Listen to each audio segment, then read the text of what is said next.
तो चलिए स्टार्ट करते हैं लास्ट क्लास चैप्टर नंबर 2 का ऑडिट प्लानिंग का। लास्ट क्लास के अंदर हम लोगों ने डिस्कशन किया था फीचर्स ऑफ ऑडिट प्रोग्राम कि ऑडिट प्रोग्राम के फीचर्स क्या हैं। अब हमारे पास में है कंस्ट्रक्टिंग एन ऑडिट प्रोग्राम, यानी ऑडिट प्रोग्राम बनाते समय क्या चीजें हैं जो हमें ध्यान में रखनी है या जो हमारे काम की हो सकती हैं, तो उनके बारे में हमको डिस्कस करना है कि कौन कौन सी चीजें हैं जिनके बारे में हमको ध्यान में रखना है। तो देखो, सबसे पहले तो हेडिंग के लिए अपन बात कर लेते हैं constructing an audit programme. Audit programme कैसे बनाना है, ठीक है। कंस्ट्रक्टिंग ऑडिट प्रोग्राम का मतलब है ऑडिट प्रोग्राम कैसे बनाना है, तो उसके लिए देखेंगे फटाफट से। The audit planning commences ideally, अब ये पॉइंट हम ऑलरेडी पीछे पढ़ चुके हैं, अगर आपको याद हो। Audit planning commences at the conclusion of previous year audit and modified as audit progress. इसमें अब पहली वाली लाइन तो बिल्कुल जो है मुझे ज्यादा रिलेवेंट लगती नहीं। लास्ट ईयर जब आपकी ऑडिट, जिस ईयर की आप ऑडिट कर रहे थे, जैसे ही उसकी ऑडिट कंप्लीट हुई इमीडिएटली आप प्लानिंग स्टार्ट कर दो, ठीक है। लो, ये लॉजिकल है क्योंकि बहुत गैप होता है। 2024-25 हमारा खत्म हुआ, जैसे लाइक अभी 25-26 चल रहा है ना, 25-26 चल रहा है, इसका मतलब इसके हम ऑडिट करेंगे तो 25-26 की ऑडिट हम अभी चालू कर रखे हैं, अभी हो रही है। अब मान लीजिए ये ऑडिट तो हम लोग जून तक कंप्लीट कर देंगे, लाइक 25 जून तक अगर हमने कंप्लीट कर दी 25-26 की ऑडिट, सो टेक्निकली 26-27 की ऑडिट हमको हाथ के हाथ चालू कर देनी चाहिए। क्या ये कोई लॉजिकल बात है क्या? 26-27 जो कि जिसको निकले हुए अभी 3 महीने ही नहीं हुए होंगे, अगर हम मान लेते हैं, एक बार टेंटेटिव डेट पकड़ते हैं, 25 जून 2026 को हमने 25-26 फाइनेंशियल ईयर की ऑडिट कंप्लीट कर दी। अभी 26 जून 2026 से हम 26-27 की ऑडिट चालू कर दें, इस बात का कोई लॉजिक नहीं निकलता, बट ठीक है, अब इंस्टीट्यूट ने ऐसा बोला है तो ठीक है। अब जैसे जैसे हम ऑडिट में आगे प्रोग्रेस करेंगे वैसे वैसे हम अपनी प्लानिंग को मॉडिफाई करेंगे। मैं आपको बता रहा हूं, प्लानिंग मॉडिफाई नहीं, ये 100% चेंज हो जाएगा। इतनी जल्दी अगर आप ऑडिट का प्लान चालू कर देंगे, यानी किसी ईयर को अगर बिगनिंग हुए 3 महीने हुए हैं और आपने उसकी ऑडिट चालू कर दी, तो ये तय है कि उस ऑडिट की प्लानिंग जब तक वो ईयर एंड होगा तब तक पता नहीं कितनी बार बदल चुकी होगी। यानी 6 महीने 7 महीने निकल जाते तो भी कुछ लॉजिकल होता, 3 महीने निकले उसमें हम लोग ऑडिट की प्लानिंग चालू कर दें, ये कोई सेंस नहीं निकलता। हाँ, अगर ये इंटरनल ऑडिट होती तो शायद ये बात सही होती। खैर, if he do so based on the auditor's review of internal control, preliminary evaluation thereof and results of his compliance and substantive process। अब इन्होंने बोला कि modify as audit progress, क्योंकि जैसे जैसे आप ऑडिट करते जाओगे तो क्या होगा, so as audit process, ठीक है, as audit process तो क्या होता है, तो auditors review of internal control, auditor internal control review करेगा प्लस उसका इवैल्यूएशन, प्रिलिमिनरी इवैल्यूएशन इसलिए बोल रहे हैं क्योंकि आप अभी इंटरनल कंट्रोल पूरे साल का तो देख नहीं पाओगे। So and compliance substantive procedure, जैसे जैसे वो लगाता जाएगा वैसे वैसे उसको एंटिटी के बारे में और जानकारी मिलती जाएगी, एंड देन अकॉर्डिंगली वो उस एंटिटी की ऑडिट को, उसके प्लान को चेंज करेगा। So as audit process auditor do the review of internal control, उसका इवैल्यूएशन करता है और अपना कंप्लायंस एंड सब्सटेंटिव प्रोसेस लगाएगा, and on that basis he will finalise his audit programme. So that changes. क्या exam के लिए इंपॉर्टेंट पॉइंट है? No, not important for exam point, not important for exam. Exam के लिए important point नहीं है बहुत ज्यादा। अब अगेन वो बात मैं बहुत बार रिपीट करूंगा, हम जब बोलते हैं नॉट इंपॉर्टेंट, इसका ये मतलब नहीं होता कि जीरो प्रोबेबिलिटी है। हमने जिस टॉपिक को काटा, क्रॉस करा, उसके लिए आप मान के चाहे क्वेश्चन नहीं आएगा, बट जिसके लिए हमने काटा नहीं, हमने लिखा नॉट इंपॉर्टेंट, इसका मतलब बहुत कम चांसेस है, मतलब चांसेस हैं बट बहुत कम, ना के बराबर चांसेस हैं क्वेश्चन आने के। तो आप उस पॉइंट ऑफ व्यू से कि एग्जाम से पहले अगर टाइम नहीं मिला, इस पॉइंट को स्किप करके जाएंगे, है ना, ऐसा वाला ये टॉपिक है। So auditors review, internal control, preliminary evaluation, right, compliance and substantive procedure, ये लगाएंगे, उससे जो जो ऑडिट में प्रोग्रेस, तो ये तो नॉर्मल है। हमने पीछे एक टॉपिक पढ़ा था, क्यों नहीं आएगा क्वेश्चन, मैं वो भी बताता हूँ।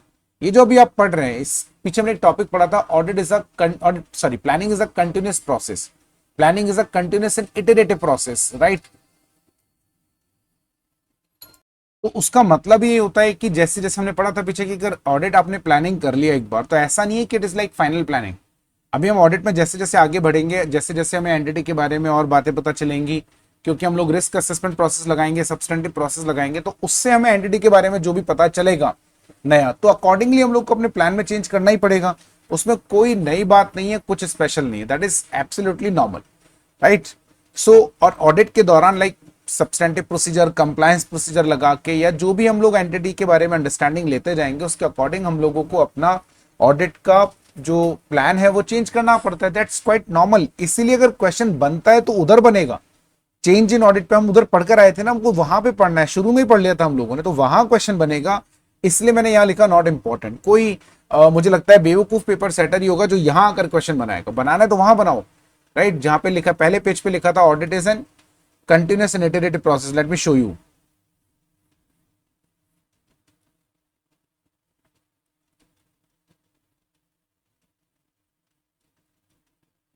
देखो ये रहा, nature of planning a continuous and iterative process. तो कोई भी व्यक्ति अगर क्वेश्चन बनाएगा तो इस पर बनाएगा ना, ये ज्यादा अच्छा है।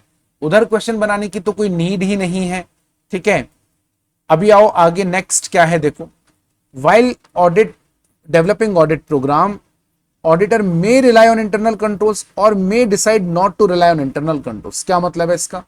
देखो हम लोगों का जो रिस्क ऑडिट का प्रोसीजर है वो इस तरीके का, रिस्क असेसमेंट, फिर आता है फर्दर ऑडिट प्रोसीजर, जिसमें हमने कहा था दो होते हैं, compliance procedure and substantive procedure. अब कंप्लायंस प्रोसीजर बेसिकली क्या होता है? कंप्लायंस, रिस्क असेसमेंट से बात करते हैं, एक बार दोबारा रिकॉल कर लेते हैं। एंटिटी के बारे में अंडरस्टैंडिंग लेंगे, उसके रिकॉर्ड्स के बारे में, उसके मैनेजमेंट के बारे में, उसके बिजनेस के बारे में, लाइक फॉर एवरीथिंग जो भी एंटिटी में उसके बारे में अंडरस्टैंडिंग लेंगे। रिकॉर्ड्स के अंदर नहीं जाएंगे, बुक्स ऑफ अकाउंट्स के अंदर नहीं जाएंगे, डॉक्यूमेंट के अंदर नहीं जाएंगे, ट्रांजेक्शन्स के अंदर नहीं जाएंगे, बट इंक्वायरी करके, ऑब्जर्वेशन से हम लोग एंटिटी के बारे में बहुत सारी अंडरस्टैंडिंग लेते हैं, right. It's a normal process. अब इतनी अंडरस्टैंडिंग लेने के बाद में हम लोग क्या करते हैं मालूम है? इतनी अंडरस्टैंडिंग लेने के बाद में हम लोग असेस करते हैं कि कौन कौन से आइटम्स में फ्रॉड एंड एरर हो सकता है, सो कॉल्ड मिस स्टेटमेंट हो सकता है। ये अंदाजा हमने लगा लिया। अब इस अंदाजे को लगाने के बाद में हम लोग क्या करते हैं, जिन जिन एरिया में हमको लगा रिस्क ऑफ मिस स्टेटमेंट है, like out of 100 items 20 items में हमको लगा रिस्क ऑफ मिस स्टेटमेंट है, फॉर एग्जाम्पल। अब 20 आइटम्स में रिस्क ऑफ मिस स्टेटमेंट है तो उनके इंटरनल कंट्रोल को इवैल्यूएट करते हैं, क्योंकि हमें उन 20 आइटम्स में रिस्क लग रहा है तो एंटिटी को भी रिस्क लगा होगा नेचुरली, तो एंटिटी ने इंटरनल कंट्रोल लगाया होगा। वो कंप्लायंस प्रोसेस होता है जिसमें हम लोग इंटरनल कंट्रोल का इवैल्यूएशन करते हैं। अब यहां आकर दो बातें होंगी, या तो आपको इंटरनल कंट्रोल स्ट्रांग मिलेगा, स्ट्रांग मिलेगा मतलब बढ़िया काम कर रहा है, so we will try to rely on internal controls, या तो आपको इंटरनल कंट्रोल वीक मिलेगा तो आप इंटरनल कंट्रोल पे रिलाई नहीं करेंगे। अच्छा, इंटरनल कंट्रोल स्ट्रांग लगा, इवैल्यूएशन करा, इंटरनल कंट्रोल स्ट्रांग लगा, तो अभी हम लोगों का इसका क्या मतलब निकल रहा है? फ्रॉड्स एंड एरर कम होंगे। तो अकॉर्डिंगली हम लोग आगे जो आइटम्स हमें एग्जामिन करने हैं सब्सटेंटिव प्रोसीजर में, जो आइटम्स हमें एग्जामिन करने हैं सब्सटेंटिव प्रोसीजर के अंदर, जो रिकॉर्ड्स हमें एग्जामिन करने हैं, उन आइटम्स को ध्यान से सुनिएगा। सब्सटेंटिव प्रोसीजर में जिन रिकॉर्ड्स को हमें एग्जामिन करना है, उन रिकॉर्ड्स को हम लोग उतना डिटेल में एग्जामिन नहीं करेंगे। जैसे 20 आइटम्स हैं, उनका इंटरनल कंट्रोल देखा, we found internal control strong है, तो 20 में से 2-5 चेक कर लिए, बाकी को छोड़ दिया नहीं। इसी तरीके से अगर आपको इंटरनल कंट्रोल वीक लगा स्ट्रांग नहीं लगा, तो हम 20 तो चेक करेंगे, हो सकता है ज्यादा भी चेक कर लें। यानी पूरा खेल जो है ना वो इंटरनल कंट्रोल सिस्टम का है। अगर इंटरनल कंट्रोल सिस्टम स्ट्रांग है तो इंटरनल कंट्रोल सिस्टम के स्ट्रांग होने पर हम जो सब्सटेंटिव प्रोसीजर लगाएंगे जिसमें हम लोग रिकॉर्ड्स एक्चुअल में एग्जामिन करते हैं, इधर सब्सटेंटिव में एक्चुअल में रिकॉर्ड्स एग्जामिन किया जाता है, एक्चुअल एग्जामिनेशन ऑफ रिकॉर्ड्स। ये हमारा ऑडिट का एक्चुअली मेन प्रोसेस है। ऑडिट प्रोग्राम में इसी के बारे में लिखा होता है कि हमें कितना कितना चेक करना है, क्या क्या चेक करना है, क्योंकि हमने पीछे डिस्कस किया था ना, प्रोग्राम क्या बताता है, कौन सा रिकॉर्ड्स कैसे एग्जामिन करना है। तो कौन सा रिकॉर्ड कैसे एग्जामिन करना है वो प्रोग्राम बताएगा, लेकिन कौन सा रिकॉर्ड एग्जामिन करना है ये सब्सटेंटिव थोड़ी ना बताता। ये तो हम पहले डिसाइड कर चुके होते हैं सब्सटेंटिव से पहले ही कि कौन कौन से रिकॉर्ड्स एग्जामिन करने हैं, कौन से ट्रांजेक्शन, राइट। उसको डिसाइड करने की बात चल रही है, तो वो तो यहां हो जाएगा, यानी इन दोनों के लगाने के बाद, राइट। रिस्क असेसमेंट और कंप्लायंस को लगाने के बाद वो डिसाइड हो जाएगा। तो हमने कंप्लायंस में जब देखा इंटरनल कंट्रोल स्ट्रांग है, तो हम लोग नंबर ऑफ आइटम्स या नंबर ऑफ रिकॉर्ड्स कम चेक करते हैं, because we rely on internal control. अगर number of records internal control weak है तो हम ज्यादा चेक करेंगे, ठीक है। इसलिए इन्होंने क्या बोला, ऑडिट प्रोग्राम बनाते समय आप ये डिसाइड कीजिए कि आपको इंटरनल कंट्रोल पर रिलाई करना है या नहीं करना, ठीक है। हाँ, अगर आपको लगता है कि यार लाइक इंटरनल कंट्रोल वीक है, लेकिन हाँ हम तो ज्यादा चेक करना चाहिए क्योंकि ज्यादा एविडेंस लेना है, बट हमारे पास अदर एफिशिएंट वेज हैं एविडेंस लेने के, हाँ तो ठीक है, आप इंटरनल कंट्रोल के अलावा और तरीके से भी एंटिटी के रिकॉर्ड्स को इवेलुएट कर सकते हैं कि वो स्ट्रांग होंगे या नहीं होंगे, वो सही होंगे या नहीं होंगे, बट इंटरनल कंट्रोल सबसे अच्छा तरीका होता है। The auditor should also consider timings of procedure, the coordination of assistance expected from the client, availability of assistance and involvement of other auditors and expert. जिस समय आप प्लानिंग करें उस समय आप ये चीजें ध्यान में रखें। पहला, consider the timings of procedure. ये क्यों जरूरी है? कौन सा ऑडिट प्रोसीजर कब लगाना है और कितने दिनों में कंप्लीट करना है। लाइक पहले हम रिस्क असेसमेंट लगाएंगे, फिर कंप्लायंस, फिर सब्सटेंटिव, तो कौन सा प्रोसीजर कब लगाना है, कितने दिनों में लगाना है, that all suppose to be pre decided. ठीक है, वो आपको पहले से डिसाइड करके रखना चाहिए, वो पहले से डिसाइड एक्चुअली होना भी चाहिए। ठीक है। सेकंड, आपको ध्यान रखना है coordination of assistance expected from client, जो कि हमें चाहिए ही होगा। क्लाइंट से हमें कोऑर्डिनेशन चाहिए होगा, क्योंकि क्लाइंट ही तो हमें रिकॉर्ड अवेलेबल कराएगा। अच्छा, आप क्लाइंट को पहले से बता देंगे, आपने पहले प्लानिंग कर ली कि सर हम इस डेट पर ये रिकॉर्ड चेक करेंगे, तो क्लाइंट भी अपने जो स्टाफ है उसमें से एक दो बंदे को आपके लिए अवेलेबल करा के रखेगा और उसी बंदे को अवेलेबल कराएगा जिसके पास उस रिकॉर्ड की नॉलेज होगी। Last, involvement, availability of assistant. Assistant आपके पास कितने अवेलेबल है, नंबर ऑफ आर्टिकल्स। प्रॉब्लम ये है कि पूरे साल भर में कुछ ही महीने होते हैं, 5-6 महीने, जिस पर हमारे पास ऑडिट का प्रेशर होता है। सो ऑलमोस्ट सारी ऑडिट उसी समय हो रही होती है, तो हम लोगों को बड़ा मैनेज करना पड़ता है कि कौन से आर्टिकल को किस काम में लगाएं, कहां लगाएं। So all that we need to see, we need to accordingly allocate the articles, that also need to be check out. Involvement of other auditors and expert, क्या इंटरनल ऑडिटर के काम का हम यूज करेंगे। ऑडिट को plan करते समय क्या किसी एरिया के लिए हमें आउटसाइड एक्सपर्ट, जैसे फॉर एग्जांपल स्टॉक वगैरह है, हम लोगों ने चैप्टर 1 में डिस्कस किया था स्कोप की जब हम बात कर रहे थे, तो अगर आपको लगता है कोई ऐसा काम है जो आपके स्कोप के बियॉन्ड है, क्योंकि आपकी कॉम्पिटेंस के बाहर है, आपकी स्किल के बाहर है, तो उस केस में आप उस एरिया को चेक करने के लिए किसी एक्सपर्ट की हेल्प ले सकते हैं। बट पहले डिसाइड कर लो ना, तो हम लोग एक्सपर्ट को एंगेज करके रखेंगे, उसके साथ कोऑर्डिनेशन करके रखेंगे and all. Auditor normally have the flexibility, काम का पॉइंट नहीं है, देखो पहले वाले पॉइंट पे क्वेश्चन नहीं बन सकता, सेकंड पे क्वेश्चन बनने के चांसेस हैं, थर्ड पे बनने के चांसेस है, लेकिन ये इतने छोटे पॉइंट है कि लाइक क्वेश्चन बनाने में थोड़ा सा एग्जामिनर को लग सकता है। बाकी हाँ, क्वेश्चन बनने लायक टॉपिक है। अच्छा, इस पे क्वेश्चन बनने के चांसेस भी कम है। क्यों बोल रहा हूं मैं ऐसा मैं इसलिए बोल रहा हूं क्योंकि इंपॉर्टेंट नॉट इंपॉर्टेंट तो नहीं लिखूंगा, एक अलग से पूरा चैप्टर है। अभी हम लोग इसके बाद जो चैप्टर पढ़ेंगे ना, वो तो है चैप्टर 11, फिर उसके बाद में हम लोग पढ़ेंगे चैप्टर नंबर, इसके बाद जो हमारा चैप्टर है वो है चैप्टर नंबर 3। इसके जस्ट बाद हमारा जो चैप्टर है वो चैप्टर नंबर 3 है। अब चैप्टर नंबर 3 में ऑडिट प्रोसेस स्टार्ट होगा, उसमें है risk assessment and internal control, वहां पर इसके बारे में पूछेगा। बट ठीक है, like just to keep in mind this point is important. ऐसी जो नीचे वाला पॉइंट है वो अच्छा है, बट वो इतना सिंपल है कि लाइक उस पर कोई क्वेश्चन वैसे नहीं बनेगा, लेकिन एमसीक्यू बन सकता है। एमसीक्यू कैसे बनेगा, देखो एमसीक्यू ऐसे बनेगा कि जैसे बड़ा क्वेश्चन आया, जो केस स्टडी देते हैं ना, उसके अंदर उन्होंने डाल दिया और नीचे ऑप्शंस दे दिए, तो उन ऑप्शंस में से 4 में से 3 ऑप्शन तो सही वाले दे दिए और एक ऑप्शन गलत वाला दे दिया, उसको टिक करना पड़ेगा, या 3 ऑप्शन गलत वाले दे दिए, एक सही दे दिया, तो एमसीक्यू में बन सकता है। उसके लिए अच्छे से पढ़ के जाना। अगला point, not important for exam, not important, ठीक है, कोई इसमें सच काम की चीज नहीं है। क्यों बोल रहा हूं ऐसा, पहले पॉइंट पढ़ लेते हैं। Normally auditor normally has flexibility in deciding when to perform audit procedure, but in some cases he may not have discretion timing. Generally auditor के पास में लाइक उसकी अपनी प्रोफेशनल अप्रोच है कि वो किस तरीके से प्लानिंग करना चाहता है, ये उसके ऊपर डिपेंड करता है, राइट। तो जनरली ऑडिटर के पास में अपनी खुद की चॉइस है, वो डिसाइड करे मुझे कौन सा स्टेप पहले लगाना है, कौन सा बाद में।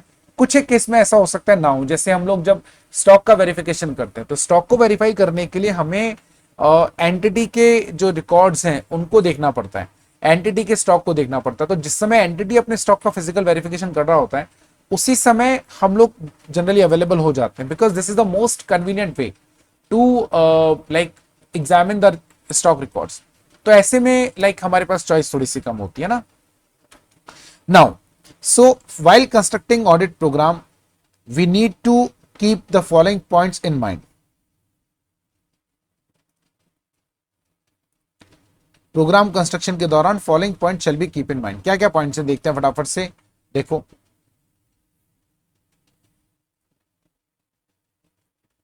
पहला, stay with in the scope and limitation, बिल्कुल ठीक बात है। आपने जो प्लानिंग में स्ट्रेटेजी इन प्लानिंग में अपना स्कोप डिसाइड किया होगा, देखो उसके बाहर मत जाओ। हमने पहले ही आपसे कहा प्रोग्राम होता है सब्सटेंटिव प्रोसीजर के लिए। सब्सटेंटिव मतलब जिसमें हम लोग रिकॉर्ड्स को एग्जामिन करते हैं, जिसमें हम लोग रिकॉर्ड्स को चेक करते हैं, उसको बोलते हैं सब्सटेंटिव प्रोसीजर। अब सब्सटेंटिव प्रोसीजर जब हम लगाते हैं तो सब्सटेंटिव प्रोसीजर को लगाते समय हम लोगों को रिकॉर्ड्स को देखना होता है। कौन से रिकॉर्ड्स, जिन रिकॉर्ड्स को चेक करना है ऐसा डिसाइड हम लोग पहले ही रिस्क असेसमेंट एंड कंप्लायंस को लगाने के बाद करके आ चुके हैं। तो जनरली जो जो आपके स्कोप में आ रहा है उसके बाहर नहीं जाना। Prepare return audit program, setting the procedure needed to implement the audit plan, बस इतना ध्यान रखो, ऑडिट प्रोग्राम रिटर्न में होना चाहिए। Determine evidence reasonably available and identify the best evidence. Now generally देखो ये पूरा टॉपिक तो इंपॉर्टेंट है, कंसीडरेशंस राइट, इंपॉर्टेंट पूरा टॉपिक। वो आपसे पूछ सकता है क्वेश्चन कि भाई ऑडिट की प्लानिंग करते समय ऑडिटर को, सॉरी प्रोग्राम बनाते समय ऑडिटर को क्या क्या पॉइंट ध्यान में रखना है। Personally speaking this point is like most important for case study, this is like most important for case study, ठीक है, बहुत ज्यादा इंपॉर्टेंट है केस स्टडी के लिए। भाई ऐसा क्यों बोल रहे हो सर आप, इतना इंपॉर्टेंट क्यों है ये पॉइंट? ये पॉइंट इसलिए इंपॉर्टेंट है क्योंकि इसमें एक टर्म आया है बेस्ट एविडेंस और यहां पर एक टर्म आया है रीजनेबली अवेलेबल। ये दो अलग अलग बातें हैं। पहले तो जब हम ये कहते हैं डिटरमाइन एविडेंस रीजनेबली अवेलेबल, तो यहां पे रीजनेबली अवेलेबल का क्या मतलब है, ठीक है, यहां पे रीजनेबली अवेलेबल का क्या मतलब है? Evidence available, we do not mean the evidence available with the client. Client के पास तो आधे से ज्यादा एविडेंस नहीं होंगे और जहां पे उसने फ्रॉड कर रखा होगा वहां तो वो अवेलेबल कराएगा भी नहीं, राइट। एक बात आप समझो। अच्छा, हमारी एक मजबूरी है, इनहेरेंट लिमिटेशंस हमने पढ़ा था, वहां एक पॉइंट पढ़ा था, audit is not an investigation, so we don't like have a right to dig out the records, the information from entities record. उतना हमारे पास अधिकार नहीं है कि हम लोग एंटिटी के रिकॉर्ड्स के अंदर घुस के एंटिटी की इंफॉर्मेशन को बाहर निकाल ले। ये हमारे लिए पॉसिबल नहीं है, ये हमारे लिए प्रैक्टिकली पॉसिबल ही नहीं है कि हम एंटिटी के रिकॉर्ड्स के अंदर, क्योंकि एंटिटी जो रिकॉर्ड अवेलेबल करा देगा, हम मतलब उसको फोर्स नहीं कर सकते ना। सो जनरली जब हम ये कहते हैं that evidence available, it does not mean evidence available with client, it means auditor के हिसाब से उस आइटम के लिए क्या एविडेंस अवेलेबल होनी चाहिए। सी, auditor should know that evidence should be available, what evidence normally should be available for this transaction. Auditor को पता होना चाहिए considering circumstances and usages। तो यहां पे एविडेंस रीजनेबली अवेलेबल मतलब evidence which could be available, ठीक है, normally for that item। उस आइटम के लिए जो एविडेंस नॉर्मली अवेलेबल है हम उसकी बात कर रहे हैं, ठीक है। उस आइटम के लिए नॉर्मली जो एविडेंस अवेलेबल होने चाहिए, जैसे हम सबको पता है परचेज के लिए क्या अवेलेबल होना चाहिए, परचेज का बिल। अगर किसी वजह से परचेज का बिल मिसप्लेस हो गया, so what should be the other evidence, like आपने माल बेचा है तो सेल्स के रिकॉर्ड, स्टॉक के रिकॉर्ड होंगे, अगर उधार पे माल खरीदा है तो क्रेडिटर्स के रिकॉर्ड होंगे, उनको पेमेंट करने के रिकॉर्ड्स होंगे, ये सब होगा ना हमारे पास में। सो ऑडिटर शुड फाइंड आउट कि क्या एविडेंस रीजनेबली अवेलेबल होने चाहिए, उसके अकॉर्डिंग हमें डिसाइड करते हैं कि क्लाइंट ने जो हमको एविडेंस अवेलेबल कराए वो सफिशिएंट है या नहीं, ठीक है। सो अच्छा, next, identify the best evidence. Though there is no concept of best evidence, best कुछ नहीं होता है बेटा, बेस्ट होता है like which gives satisfaction to auditor, simple, which gives satisfaction to auditor, बस उसी को हम लोग बेस्ट एविडेंस बोलते हैं। और कुछ बेस्ट एविडेंस जैसा कोई कॉन्सेप्ट नहीं होता, ये सिचुएशन पे डिपेंड करता है बेटा। कोई सिचुएशन में हो सकता है परचेज का bill is the only audit evidence which is the best evidence, क्योंकि उसके अलावा मुझे किसी और चीज से सेटिस्फेक्शन नहीं मिल रहा।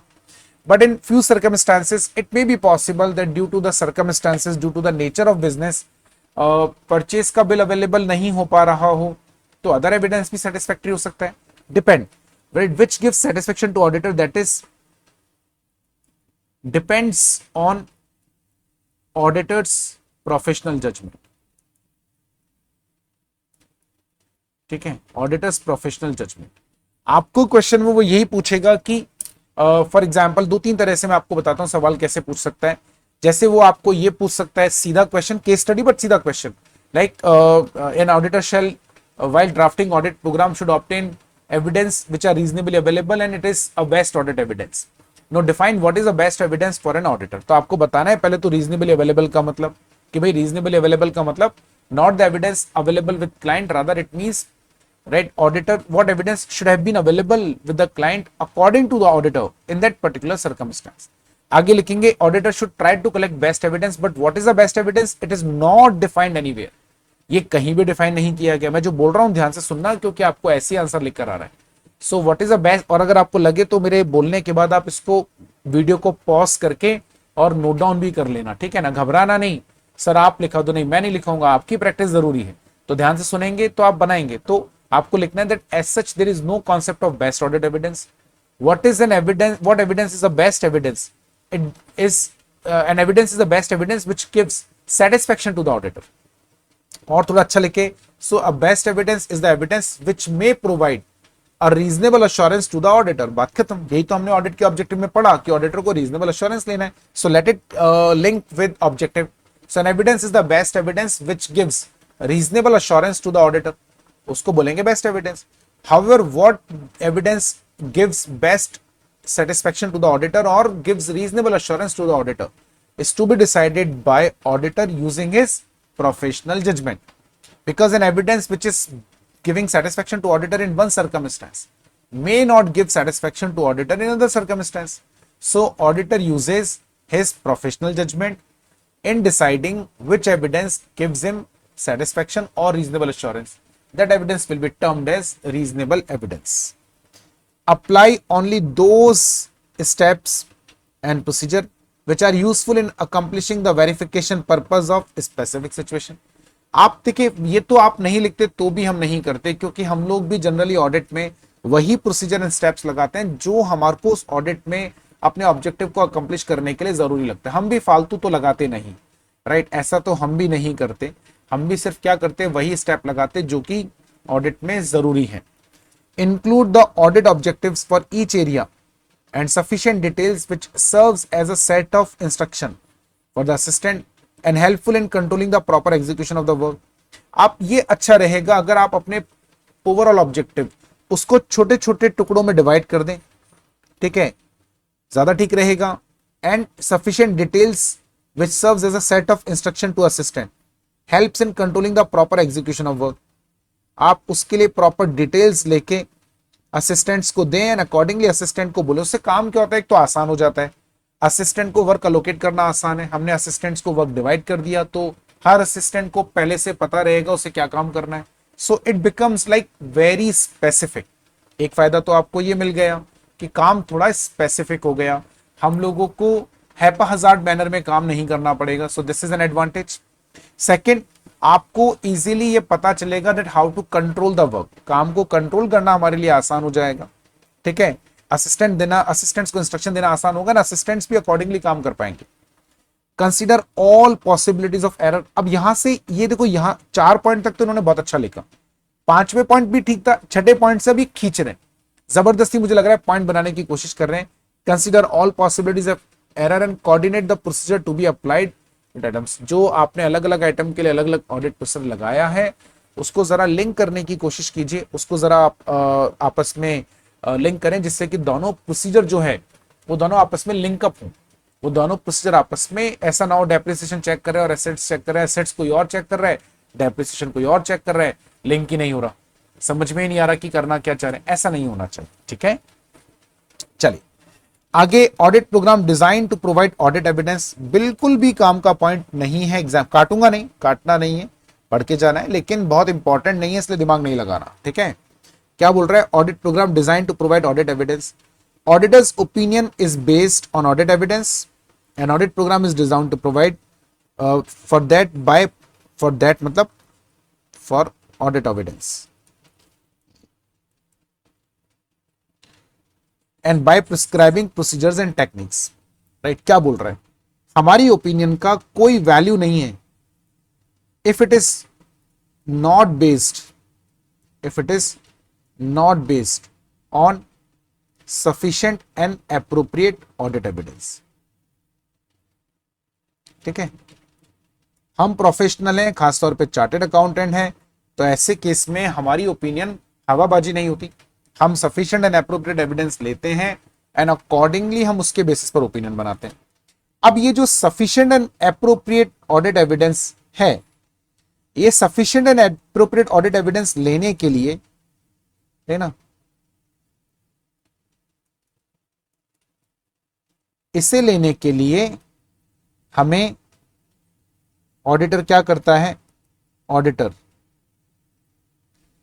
प्रोसीजर एंड टेक्निक्स लगाता है, ठीक है।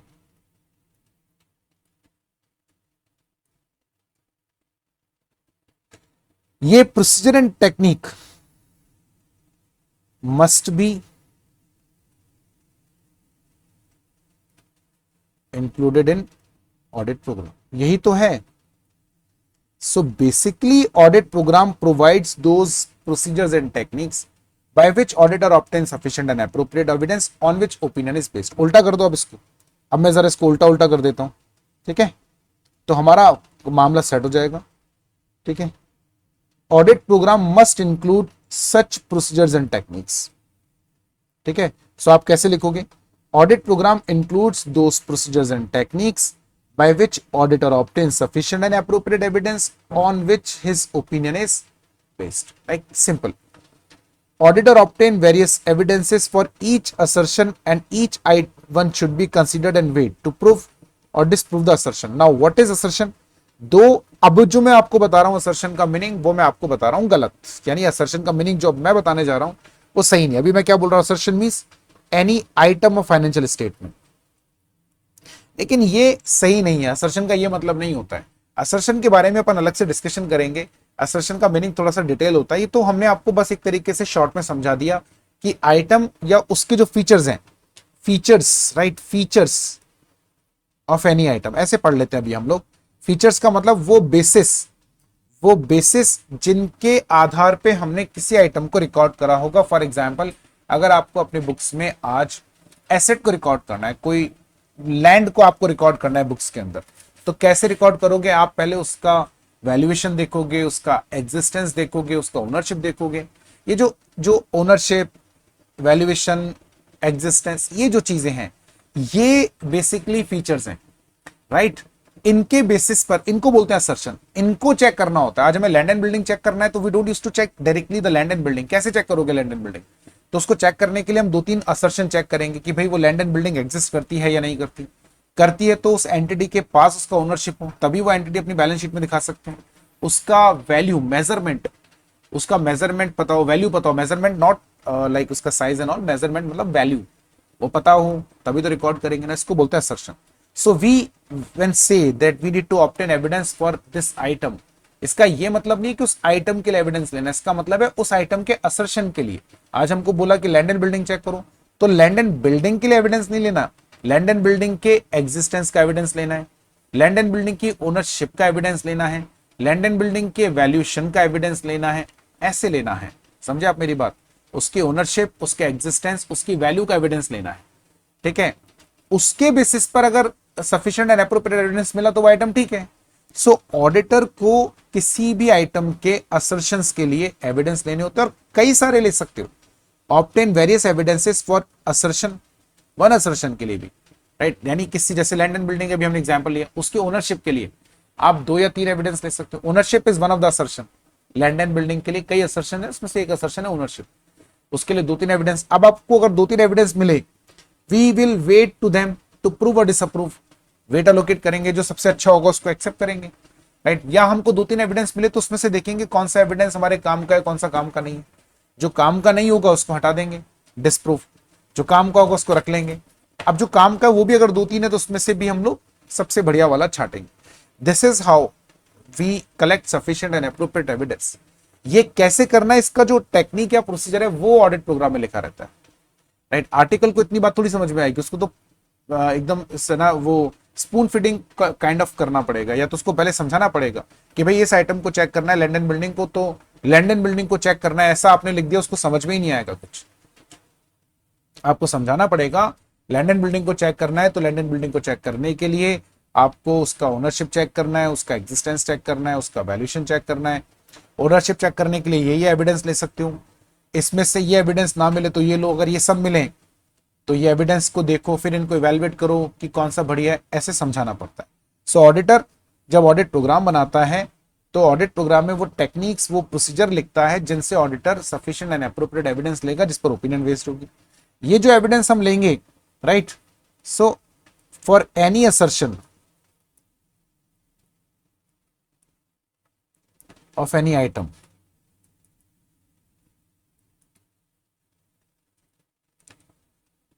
there may be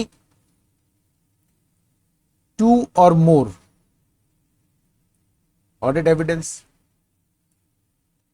Auditor shall to all audit evidence and prove or disprove such audit evidence to find out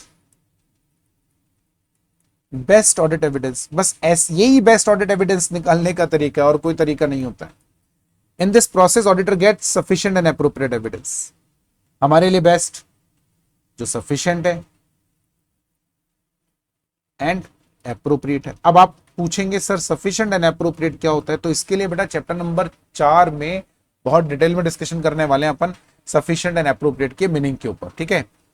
N auditor picks up evidence from various sources and it is generally of the following broad types. कौन कौन से हो सकते हैं? अब दो नीचे जो हम पढ़ रहे हैं वो कुछ ऐसा सच काम का नहीं है, क्योंकि चैप्टर 4 में एविडेंसेस के बारे में डिस्कस करेंगे तब आएगा, बट फिर भी जैसे डॉक्यूमेंट्री एग्जामिनेशन, रिकॉर्ड्स के डॉक्यूमेंट्स के examination, physical examination, statement and explanation of management, officials and employees, third parties जैसे क्रेडिटर, डेटर्स, उनसे इंफॉर्मेशन लेते हैं, इंक्वायरी बोलते हैं हम लोग इसको। Arithmetical calculations by auditor like depreciation है या प्रोविजंस है, उनका arithmetical calculation. State of internal controls and internal check, internal relationship of various accounting data. Depreciation is directly linked with asset, right? Provision for bad debts is directly linked with the debtor. Subsidiary and memorandum records, minutes जो board meeting, general meeting है, subsequent action by client and others like 31 मार्च को debtor show कर रहे हो आप, तो अप्रैल मई जून में payment आया होगा ना। हम तो ऑडिट वैसे भी अगले साल ही करते हैं, 31 मार्च 2026 खत्म हुआ, 25-26 तो हमने फिर उसकी ऑडिट करी, ठीक है, अप्रैल मई जून में, तो उसमें चेक कर लो पेमेंट आया नहीं आया, ऐसे, ठीक है। So this is how an auditor collects audit evidence and program बनाते समय ये सारी बातें आपको ध्यान में रखनी होती है, ठीक है, तो ये आपको ध्यान में रखना है। अब हम बात करेंगे advantages and disadvantages of audit.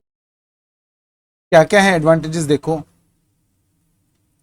It provide assistance carrying out the audit, clear set of instruction, provides the assistant, ठीक है, आर्टिकल्स को एकदम क्लियर इंस्ट्रक्शंस मिल जाते हैं उन्हें एग्जैक्टली करना क्या है, तो कोई कंफ्यूजन नहीं रहता। It provides a total perspective of the work, total perspective मतलब ओवरऑल, यानी हमें क्या काम करना है, ठीक है, तो ओवरऑल जब हमें पता होता है तो हम लोगों के लिए वो जो पूरा प्रोसेस है वो उतना बड़ा नहीं लगता, ठीक है। आप जब कोई सब्जेक्ट पढ़ना चालू करते हैं, शुरू में आप उसका इंडेक्स देखते हैं या आप उसका कंटेंट देखते हैं तो आपको कितना बड़ा लगता है सब्जेक्ट, बट जब आप उस पूरे सब्जेक्ट को पढ़ चुके होते हैं, पूरा कंप्लीट हो गया सब्जेक्ट, उसके बाद में अगर आप उस सब्जेक्ट का देखेंगे पर्सपेक्टिव तो आपको उतना बड़ा नहीं लगेगा वो। नहीं, ऐसा क्यों होता है? ऐसा इसलिए होता है क्योंकि ओवरऑल पर्सपेक्टिव आ गया। Selection of assistants on the basis of their capability become easier. Work is like when the work is rationally planned, defined and segregated. ये तो काम का नहीं है, बस इतनी सी बात हम पढ़ेंगे। आप असिस्टेंट का सिलेक्शन, चूंकि आपने पहले प्रोग्राम बना लिया, आपको पता है क्या काम करना है, कैसे करना है, तो अभी हम लोग जो उस काम को करने के लिए आर्टिकल बेस्ट होगा, स्टाफ बेस्ट होगा, उसको लेंगे। विदाउट अ रिटन प्रोग्राम और pre defined program, work will be carried out on basis of mental plan which involves danger of ignoring और ओवरलुकिंग। ये तो बिल्कुल ठीक बात है और बहुत सिंपल सी बात है। रिटन प्लान होता है तो हमको क्या करना है, कैसे करना है, ये हमें पता रहेगा, तो हमें याद रखने की जरूरत नहीं। याद रखने से ये होता है कि याद रखना पड़ता है, अब भूल गए तो सब गड़बड़ हो जाएगा। Assistant by putting their signature on program accept the responsibility for the work carried out by them। आपने जब ऑडिट प्रोग्राम बनाया तो हर एक आर्टिकल को देते हैं और उसका सिग्नेचर करा लेते हैं कि भाई ये आपका काम है, आपको करना है, तो उसके आगे उसका सिग्नेचर होगा। So at a later stage he can not deny, he can not escape from his responsibility.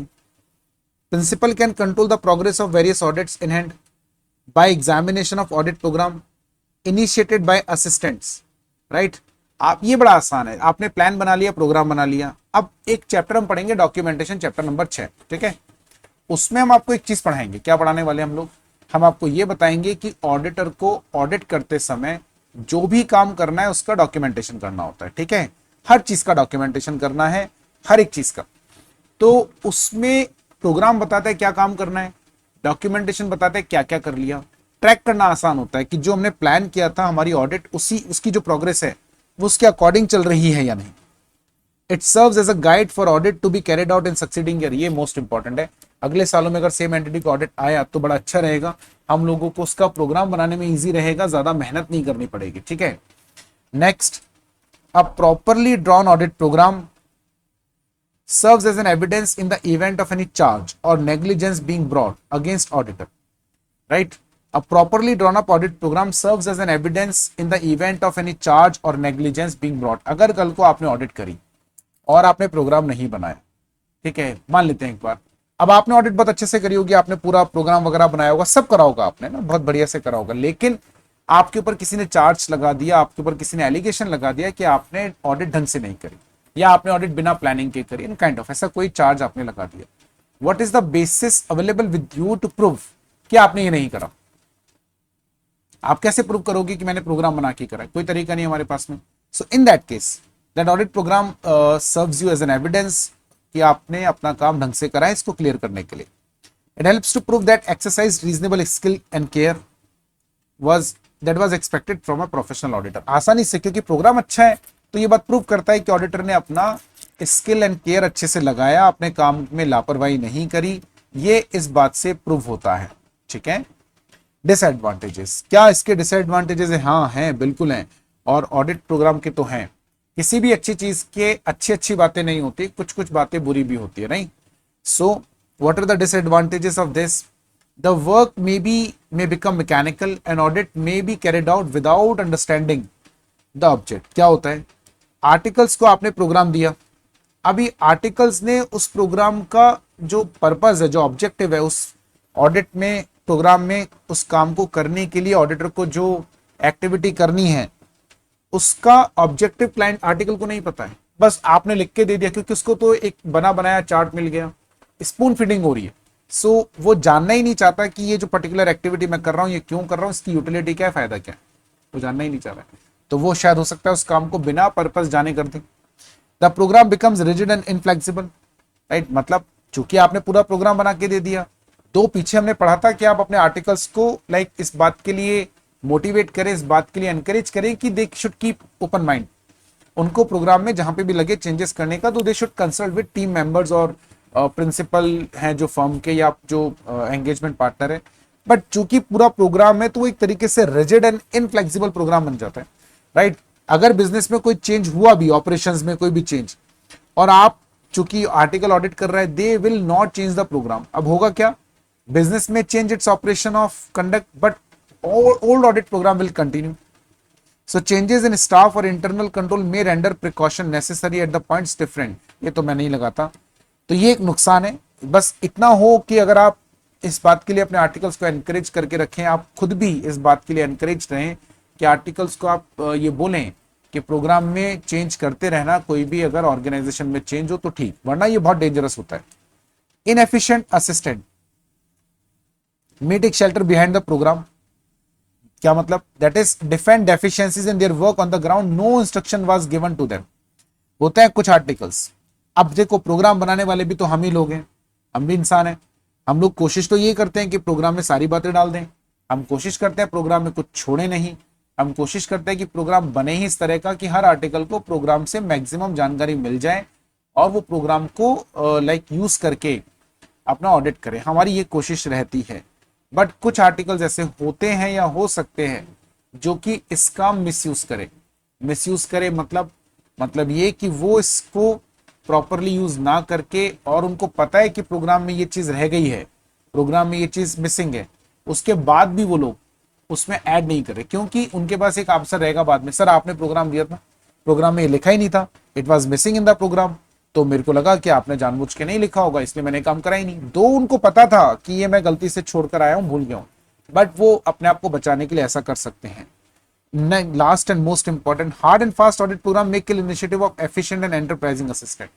जैसे कुछ बुरे आर्टिकल्स हैं, कुछ अच्छे भी होते हैं, वो सच में एफर्ट्स लगाना चाहते हैं, वो सच में एफर्ट मारना चाहते हैं, वो सच में चाहते हैं कि हम लोग एफर्ट्स लगा के अपना और कुछ ऐसा करें जिससे कि काम बढ़िया हो, राइट। हम भी अपने हिसाब से प्रोग्राम में चेंज करें, बट चूंकि आपने उनको पहले ही इतना एकदम बढ़िया प्रोग्राम बना के दे दिया, and that too hard and fast.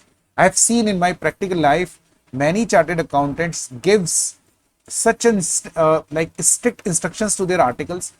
Programme के बियॉन्ड नहीं जाना, अपना दिमाग मत लगाना, प्रोग्राम में जो लिखा चुपचाप वो कर लेना, कुछ नहीं करना उसके अलावा, लाइक इस तरह का इंस्ट्रक्शन।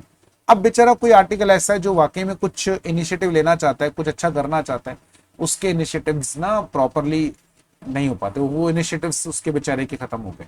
तो ये एक नुकसान है। इन डिसएडवांटेज को दूर कर सकते हैं क्या? हाँ। कैसे? Eliminated by imaginative supervision of the work carried on by. Imaginative का मतलब वैसे इमेजिनेटिव नहीं है, लेकिन आप कोशिश कीजिए कि आप सुपरविजन टाइम से करते रहें। जितना अच्छा आप सुपरविजन करते रहेंगे ना वर्क का, तो थोड़ा सा ये दूर होता रहेगा ना कि हमको पता चलता रहेगा कोई आर्टिकल अपनी काम में जो है ना बचने की कोशिश तो नहीं कर रहा। बिजनेस में कोई चेंज हुआ तो क्या आर्टिकल ने प्रोग्राम में चेंज करा, कि नहीं करा तो हम कर दें। Auditor must have a receptive attitude as regard to the assistant, very important.